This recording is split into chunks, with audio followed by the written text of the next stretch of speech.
Hey everyone! In this video, I'm breaking down the first chapter of Rich Dad Poor Dad.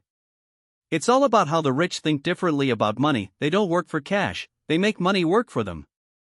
I'll share the key lessons that can change how you see your finances. Let's get to it.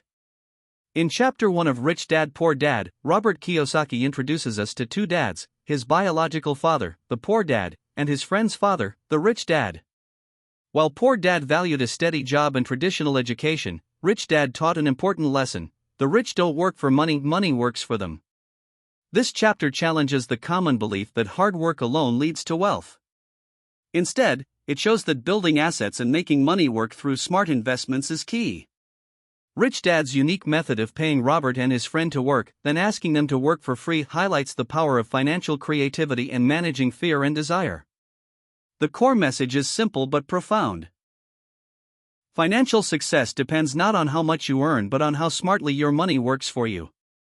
This shift in mindset from employee to investor is what sets the wealthy apart.